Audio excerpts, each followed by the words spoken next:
Good morning students, আমার চ্যানেলে তোমাদের সবাইকে স্বাগত। আজকে তোমাদের সাথে আলোচনা করতে চলেছি জেনারেল অ্যাওয়ারনেস অ্যান্ড জেনারেল নলেজের ৫৬তম পর্ব নিয়ে। তো আগের পর্বগুলির মতোই আজকের পর্বটিও খুবই গুরুত্বপূর্ণ হতে চলেছে, বিশেষ করে যারা এনটিপিসি এবং এএলপি টেকনিশিয়ান পরীক্ষা দিতে চলেছ 2025-এ। তো প্রতিদিন ঠিক সকাল ৬টায় আমি তোমাদেরকে এই পর্বটি করিয়ে থাকি, তো অবশ্যই সকলেই যুক্ত হয়ে যাবে এই সময়। সমস্ত আপকামিং রেলওয়ে এক্সামের জন্যই এই পর্বটি উপকৃত হবে, যেমন RRB group D, RRB NTPC, ALP technician, non technical সমস্ত পরীক্ষাগুলিতেই। তো চলো আজকের পর্বটি শুরু করা যাক। তোমাদের প্রথম প্রশ্ন হলো, দ্বিতীয়বারের জন্য সুভাষচন্দ্র বসু কোথায় কংগ্রেস সভাপতি নির্বাচিত হয়েছিলেন? 5টি স্টার দিয়ে রেখো। দ্বিতীয়বারের জন্য সুভাষচন্দ্র বসু কোথায় কংগ্রেস সভাপতি নির্বাচিত হয়েছিলেন? সঠিক উত্তর অপশন বি, ত্রিপুরাতে। 1939 খ্রিস্টাব্দে নেতাজি জবলপুরের নিকট ত্রিপুরাতে গান্ধীজির মনোনীত প্রার্থী পটভি সীতারামাইয়াকে হারিয়ে দ্বিতীয়বারের জন্য কংগ্রেসের সভাপতি হয়েছিলেন। আর্যদের স্বর্ণ মুদ্রার নাম কি? খুবই ইম্পর্টেন্ট একটি প্রশ্ন। আর্যদের স্বর্ণ মুদ্রার নাম কি? সঠিক উত্তর অপশন এ, নিস্ক। পৃথিবীর বৃহত্তম মন্দির কোন দেশে রয়েছে? 5টি স্টার দিয়ে রেখো। পৃথিবীর বৃহত্তম মন্দির কোন দেশে রয়েছে? সঠিক উত্তর অপশন বি, কম্বোডিয়া।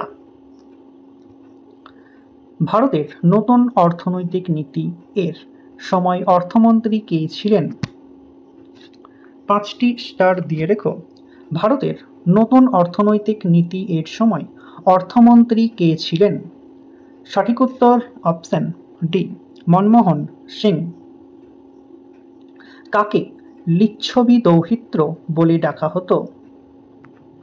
কাকে লিচ্ছবি দৌহিত্র বলে ডাকা হতো? সঠিক উত্তর অপশন বি, সমুদ্রগুপ্তকে। মুখ দেখার জন্য কোন দর্পণ ব্যবহৃত হয়? মুখ দেখার জন্য কোন দর্পণ ব্যবহৃত হয়? সঠিক উত্তর অপশন এ, অবতল দর্পণ ব্যবহৃত হয়। সেল তত্ত্ব প্রকাশ করেন কে? সেল তত্ত্ব প্রকাশ করেন কে? সঠিক উত্তর অপশন ডি, স্লাইডেন ও সোয়ান সেল তত্ত্বের প্রকাশ করেছিলেন। রাজ্যের মন্ত্রী পরিষদ সম্মিলিতভাবে কার কাছে দায়বদ্ধ থাকে?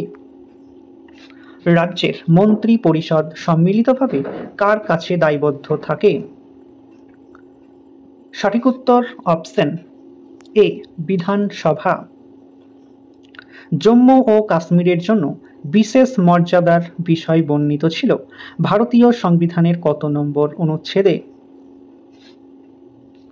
জম্মু ও কাশ্মীরের জন্য বিশেষ মর্যাদার বিষয় বর্ণিত ছিল ভারতীয় সংবিধানের কত নম্বর অনুচ্ছেদে? সঠিক উত্তর অপশন এ, 370 নং ধারায়। পর্তুগিজরা কোন সম্রাটের ফরমান বলে সাতগাঁও এ বসবাস শুরু করেন? এই প্রশ্নটি আমি তোমাদেরকে আগেও করিয়েছি। পর্তুগিজরা কোন সম্রাটের ফরমান বলে সাতগাঁও এ বসবাস শুরু করেন? সঠিক উত্তরটি তোমরা কমেন্টের মাধ্যমে জানাও, দেখি তোমাদের মধ্যে কতজন সঠিক উত্তরটি করতে পারছো। তো চলে এসো নেক্সট কোশ্চেনে। কৌলিন্য প্রথা কে প্রবর্তন করেছিলেন? কৌলিন্য প্রথা কে প্রবর্তন করেছিলেন? সঠিক উত্তর অপশন ডি, কৌলিন্য প্রথা প্রবর্তন করেছিলেন বল্লাল সেন।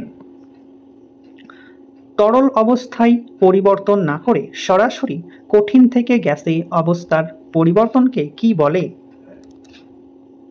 তরল অবস্থায় পরিবর্তন না করে সরাসরি কঠিন থেকে গ্যাসে অবস্থার পরিবর্তনকে কি বলে?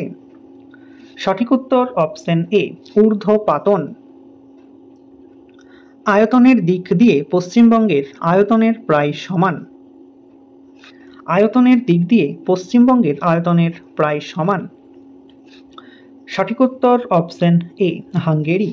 হাঙ্গেরির রাজধানী তোমরা কমেন্টের মাধ্যমে জানাও। সংবিধান সংশোধনী প্রক্রিয়া শুরু হতে পারে। 5টি স্টার দিয়ে রেখো। সংবিধান সংশোধনী প্রক্রিয়া শুরু হতে পারে। সঠিক উত্তর অপশন বি সংসদের যে কোনো হাউসে। ক্রেবস চক্রের বিক্রিয়াগুলি কোথায় ঘটে? ক্রেবস চক্রের বিক্রিয়াগুলি কোথায় ঘটে? সঠিক উত্তর অপশন সি মাইটোকন্ড্রিয়াতে।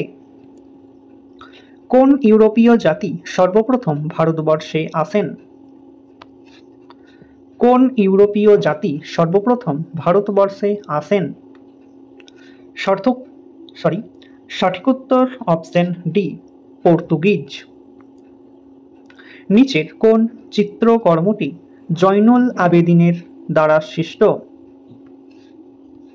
নিচের কোন চিত্রকর্মটি জয়নুল আবেদিন দ্বারা সৃষ্ট?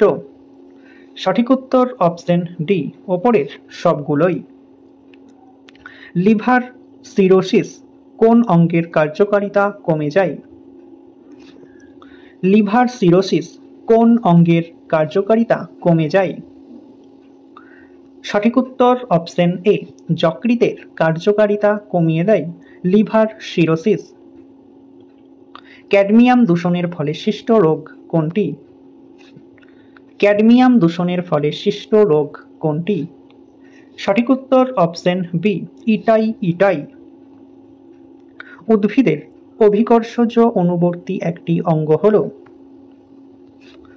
উদ্ভিদের অভিকর্ষ অনুবর্তী একটি অঙ্গ হল? সঠিক উত্তর অপশন ডি মূল। তো স্টুডেন্টস, এই ছিল তোমাদের আজকের ক্লাসটি ভালো লাগলে বন্ধুদের সাথে শেয়ার করো। চ্যানেলে নতুন হয়ে থাকলে চ্যানেলটিকে সাবস্ক্রাইব করে পাশে থাকা বেল আইকন বাটনটি প্রেস করে রেখো ভিডিও নোটিফিকেশন সবার প্রথমে পেতে। তো দেখা হচ্ছে নেক্সট ক্লাসে। আজ এই পর্যন্তই। সবাই ভালো থেকো, সুস্থ থেকো। জয় হিন্দ, জয় ভারত।